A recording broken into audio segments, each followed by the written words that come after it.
Hey man, there's a pattern some women run, sometimes on purpose, sometimes without even realizing they're doing it, that turns otherwise confident, level-headed men into people who check their phone every 4 minutes.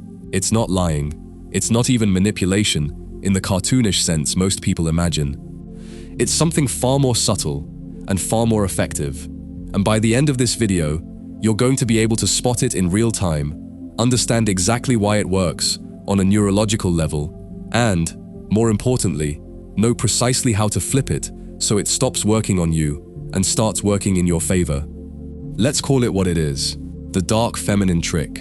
And before anyone gets defensive about that phrase, I want to be clear about what I mean by it, because it's not an insult, and it's not a claim that women are inherently manipulative. It's a description of a specific behavioral pattern, hot and cold cycling, paired with strategic ambiguity, that produces a predictable psychological effect in the person on the receiving end. Some women learn this pattern instinctively through experience. Some do it with full awareness. Either way, the mechanism behind it doesn't care about intention. It works the same, regardless of whether it's calculated or completely unconscious. And understanding that mechanism is what today's video is actually about. Here's the pattern in its simplest form. She's warm, genuinely warm, engaged, flirty, present, making you feel like you're the only thing she's thinking about. And then, without any clear explanation, she pulls back. Distant replies, slower responses, a kind of flatness in her tone that wasn't there before. Then, just as you start to adjust to that coldness, just as you start pulling back yourself or writing the whole thing off, she's warm again. No apology, no explanation for the gap, just a return to the same engaged, present version of her you had before. And then, at some unpredictable point, the cycle repeats. Most men experience this and think something's wrong with them. They rack their brain, trying to figure out what they did on the cold days. They apologize for things they don't even understand. They become hyper-vigilant, analyzing every word choice and response time, trying to reverse engineer a formula that doesn't actually exist in the way they're looking for it.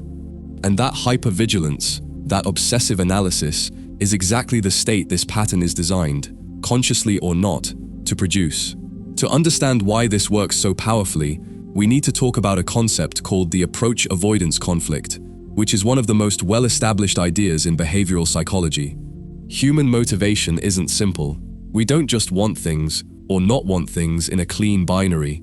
Often, we're pulled towards something and repelled by it at the same time. And that internal tension, that conflict, produces a very specific kind of mental energy.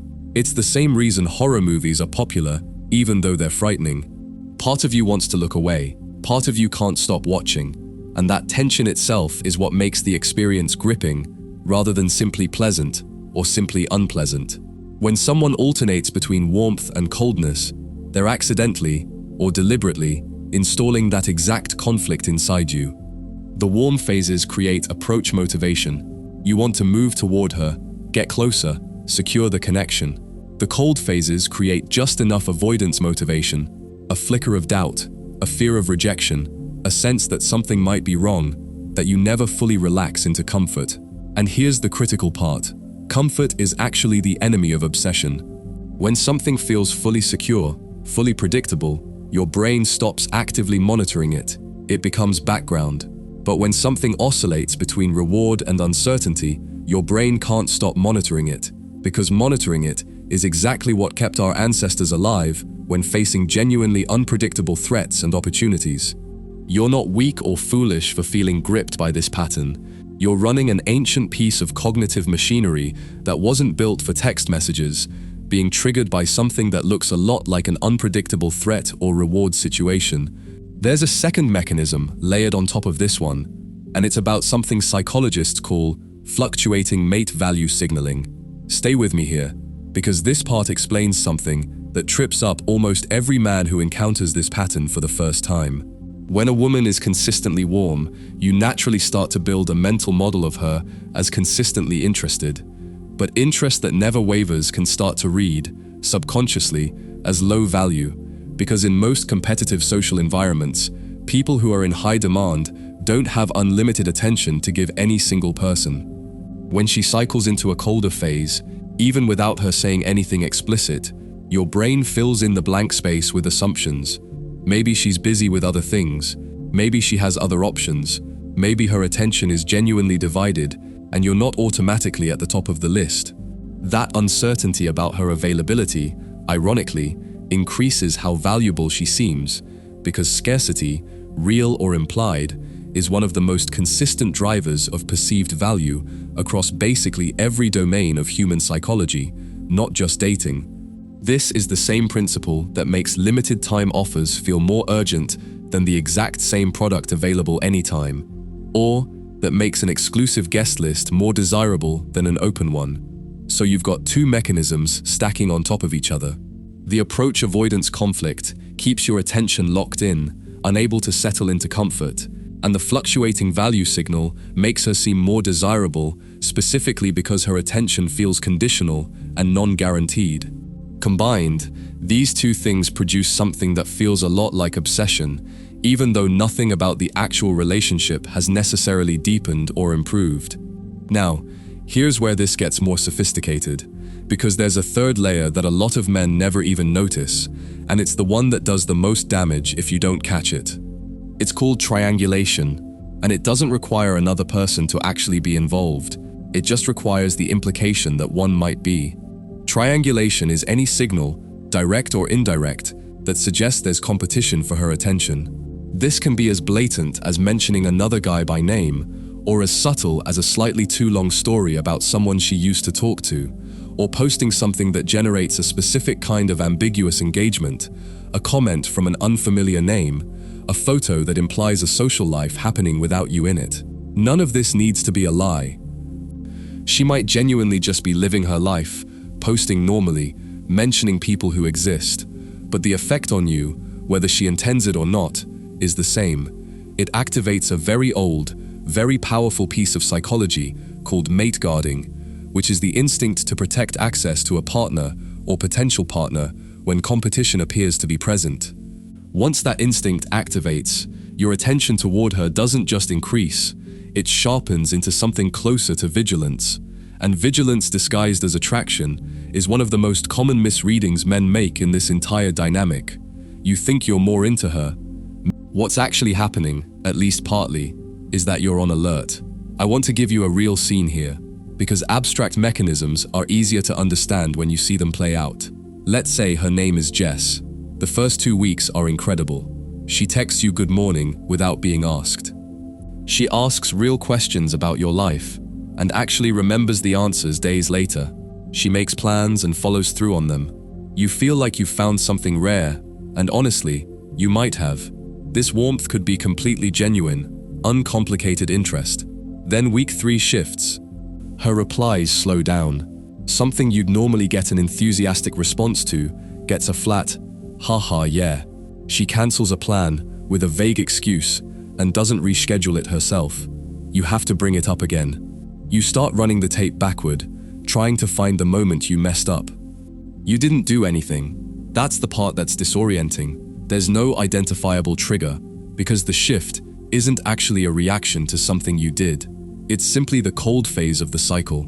Week 4, she's warm again, maybe warmer than before. She brings up something you mentioned weeks ago, proving she was paying attention even during the cold stretch. Relief floods in, and that relief itself becomes part of the addictive structure, because relief after uncertainty produces a much stronger emotional response than steady comfort ever could on its own. This is again the same mechanism behind gambling, behind cliffhangers, behind almost every piece of media explicitly engineered to keep you hooked. Then, somewhere in this warm phase, she mentions, casually, almost as an aside, that a guy from her gym asked for her number. No big declaration, no ultimatum, just a passing comment. And suddenly your attention toward her, which was already elevated from the hot-cold cycling, spikes even further, because now there's an implied competitor in the picture, real or not. If you don't understand the mechanism, this entire 4-week arc feels like an emotional roller coaster, completely outside your control, one you're just reacting to as it happens to you. If you do understand the mechanism, you can see it for exactly what it is.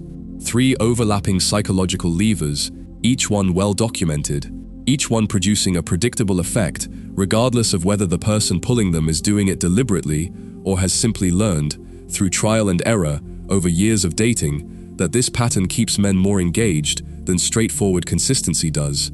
So now let's get into the part of this video that actually matters most: how you flip it. The first move is recognition, and I mean recognition in real time, not in hindsight. The moment you notice a cold phase starting, name it internally as a phase, not as a referendum on your worth or on the relationship's future. Say it to yourself plainly: this is the cold part of a cycle, not a verdict. That single reframe changes your entire nervous system's response to it. Instead of spiraling into anxious analysis, replaying conversations, drafting texts you don't send, checking her online status 40 times, you simply note what's happening and continue living your life normally. This alone neutralizes most of the approach-avoidance conflict's power over you, because that mechanism depends on you being uncertain about what's happening. Certainty about the pattern itself removes a huge amount of its grip. The second move is refusing to compete with the ambiguity. When triangulation happens, when a competitor is implied, directly or indirectly, the instinct is to escalate your own effort. Text more, compliment more, try to outperform the invisible competition. This is exactly backward, and it's exactly what keeps men stuck in this dynamic indefinitely, because escalating effort in response to implied competition confirms, both to her and to your own nervous system, that the tactic worked. Instead, the correct response is to hold your baseline. Not colder, not warmer, just steady. The same version of you that existed before the triangulation happened. This is genuinely one of the hardest things to do, because every instinct screams at you to react. But steadiness here is what breaks the loop rather than feeding it. The third move, and this is the one most men skip entirely, is building, actually building, not performing, a life with enough going on that her hot-cold cycling isn't the most emotionally significant thing happening in your week. This isn't a trick or a line, it's genuinely structural. If your social calendar, your goals, your friendships, and your sense of purpose are all thin, then whatever attention she does give you becomes disproportionately significant. And disproportionate significance is exactly the soil this entire mechanism needs to grow in. Men with full, textured lives experience her cold phases as mildly annoying rather than devastating, because the cold phase isn't occupying the entire emotional bandwidth of their week. This isn't about not caring as some kind of performance of indifference. It's about genuinely having enough elsewhere that one person's inconsistency doesn't have outsized leverage over your emotional state. The fourth move is learning to name the pattern out loud at the right moment without turning it into an accusation. There's a specific way to do this that flips the entire dynamic without creating a fight. Something like, calmly and without any edge in your voice: "I've noticed we go through phases, really close, then kind of distant, then close again. I'm good either way, just noticing it." That's it. No accusation, no demand for explanation, no ultimatum. What this does is remarkable, because it takes the pattern out of the realm of the unconscious and makes it conscious, for both of you. If the cycling was unintentional on her part, naming it often causes her to notice her own behavior and adjust, because most people don't want to be seen as inconsistent once it's pointed out plainly. If the cycling was intentional, naming it removes the primary thing that made it effective in the first place: your obliviousness to what was happening. Manipulation, intentional or not, depends heavily on the target not recognizing the structure. The moment you can name the structure out loud, calmly, without anger, you've functionally ended its power over you, regardless of what she does next. The fifth move is understanding when to actually walk away, because I don't want this video to become a justification for tolerating a genuinely unhealthy dynamic indefinitely just because you've gotten good at managing your reaction to it. There's a difference between someone whose hot-cold pattern softens and eventually resolves into consistency once it's named and understood, and someone who continues the pattern indefinitely even after you've addressed it directly, calmly, more than once. The first person is someone worth continuing to build with, The pattern was likely more unconscious than deliberate, and naming it created real change. The second person is running the pattern deliberately as their primary relational strategy, and no amount of frame control or emotional steadiness on your end is going to change a strategy someone is actively choosing to keep using because it's working for them. Recognizing that difference is what separates a man who's genuinely growing his emotional intelligence from a man who's just become really skilled at tolerating something that shouldn't be tolerated long term. I want to spend a moment on something adjacent to all of this, because it matters for how you apply everything I just walked through. This entire mechanism, approach-avoidance conflict, fluctuating value signaling, triangulation, isn't exclusive to romantic dynamics, and once you see it here, you'll start noticing it everywhere. It's in negotiation tactics, in marketing, in the way certain friendships keep people hooked, despite being one-sided. The reason I'm walking you through the dating version in this much depth isn't because it's the only place this shows up. It's because it's the version most men experience with the highest emotional stakes attached, which makes it the hardest one to see clearly while you're inside it. Once you can see it clearly in this context, you'll find it's genuinely one of the more transferable pieces of psychological literacy you can build, because the underlying mechanism, reward paired with uncertainty, produces more engagement than reward alone, shows up almost everywhere human attention is being competed for. Let's bring this back to something concrete you can actually use this week, because theory without application isn't worth much. 1.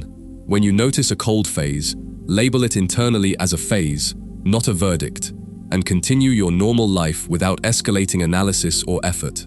2. When triangulation happens, hold your baseline. Don't escalate compliments, attention, or effort to compete with an implied or stated competitor. Steadiness breaks the loop. Escalation feeds it. 3.